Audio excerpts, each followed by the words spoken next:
Bien-aimé, si tu observes la nature, regarde la nature, tout ce que Dieu a fait, comment Dieu a bâti la nature, avec tout ce qu'on peut trouver comme naturel,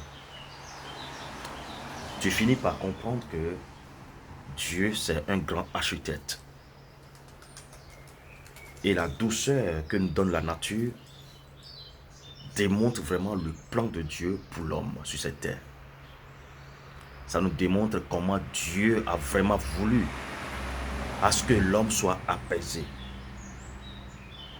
à ce que l'homme soit heureux. Mais malheureusement, vous allez constater que la vie est un combat. Et il faut être un combattant.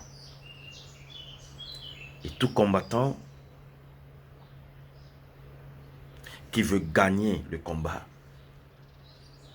doit compter sur une force, une puissance, un pouvoir. Et là, il va falloir qu'on fasse le choix de la puissance sur laquelle on veut compter, du pouvoir sur lequel on veut compter. Et le pouvoir qui est au-dessus de tout pouvoir, la puissance qui est au-dessus de toute puissance, c'est le nom de Jésus-Christ de Nazareth. Oui. Le nom de Jésus est au-dessus de tous les noms. Il est le roi des rois. Aucun nom n'est égal à ce nom. Aucune puissance n'est égale à sa puissance. Alors celui qui compte sur le nom de Jésus gagnera toujours ce combat qu'est la vie. Aujourd'hui, je vais te parler de ce qu'on appelle l'inquiétude. Oui, tu t'inquiètes tout le temps. Tu t'inquiètes tout le temps. Toute ta vie, tu t'inquiètes de tout et de rien. Et chaque jour, c'est l'inquiétude qui est ton quotidien. Mais la Bible nous a dit ceci. Dans Matthieu 6, 33. Cherchez premièrement le royaume et la justice de Dieu. Premièrement. Et toutes choses vous seront données par-dessus. Là, tu comprends que Dieu aussi a constaté que l'homme s'inquiète toujours de tout et de rien. Mais pour effacer cette inquiétude, qui est qu'est-ce que je dois manger? Comment je vais m'habiller? Qu'est-ce que je vais devenir? Comment je vais réussir? C'est des inquiétudes perpétuelles. Et c'est ce qui nous accable tous les jours. Mais Dieu nous a dit de chercher premièrement le royaume et la justice. Et toutes ces choses nous seront données par-dessus. Le lendemain t'inquiète. Regarde ce que la Bible dit au verset 34. Ne vous inquiétez pas du lendemain, car le lendemain aura soin de lui-même. À chaque jour suffit sa peine. Tout ça pour te rassurer. Et au-delà de ça, il a dit dans Éphésiens, ne vous inquiétez de rien, mais en toute chose, faites connaître vos besoins à votre Dieu. Comment? Par des prières, des supplications, avec des actions de grâce. Tout ça pour te rassurer. Bien-aimé, c'est en cela que le nom de Jésus nous donne la confiance de gagner, de réussir. On n'a plus besoin de s'inquiéter. J'ai fait une remarque. Vous allez voir que un enfant d'un riche finit toujours par devenir riche la plupart des temps. Et la plupart des temps, vous allez constater que un enfant, l'enfant du pauvre, a moins de chances pour réussir. C'est une vérité. C'est une vérité. Pourquoi? C'est pas toujours parce que Dieu aime l'enfant du riche que l'enfant du pauvre. Je vais te conduire là où l'inquiétude, quand on est en permanence dans l'inquiétude, c'est-à-dire que l'inquiétude te pousse à rester dans l'inquiétude.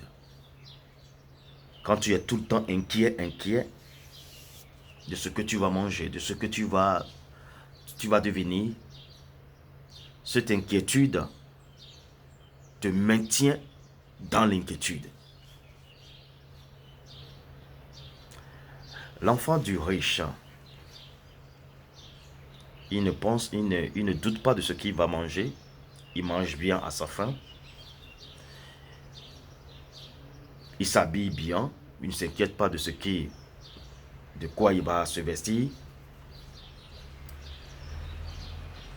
Il ne s'inquiète pas que voilà, il serait malade et il n'aura pas les soins médicaux.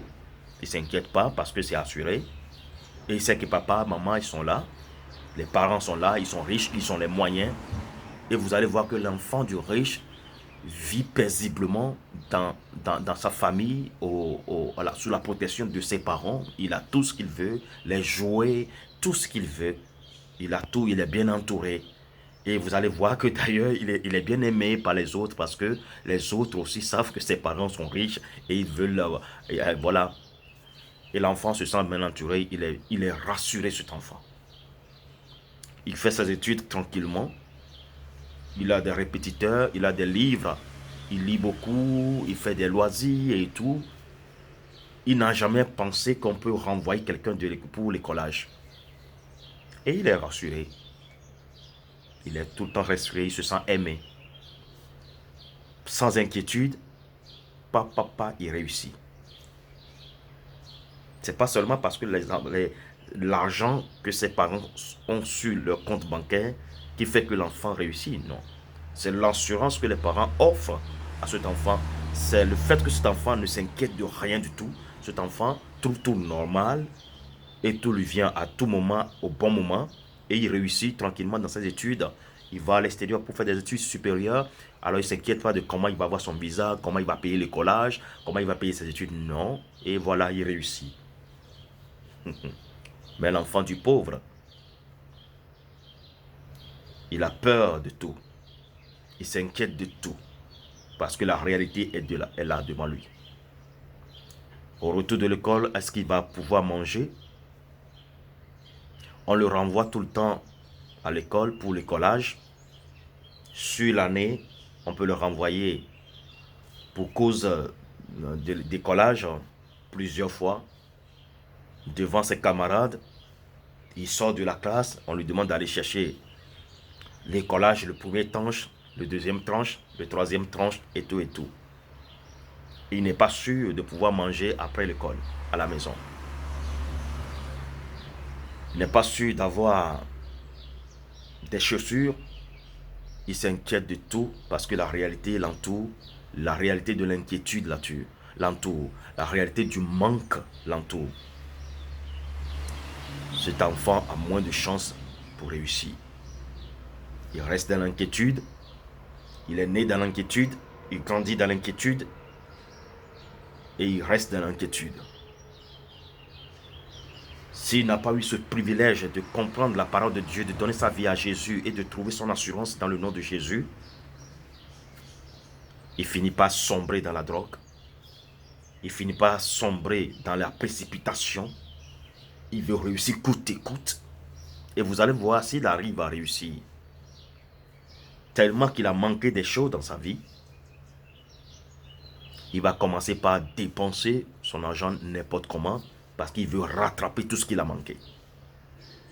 C'est lui qui investit l'argent dans des choses inutiles parce qu'il veut rattraper tout ce qu'il a manqué. L'inquiétude.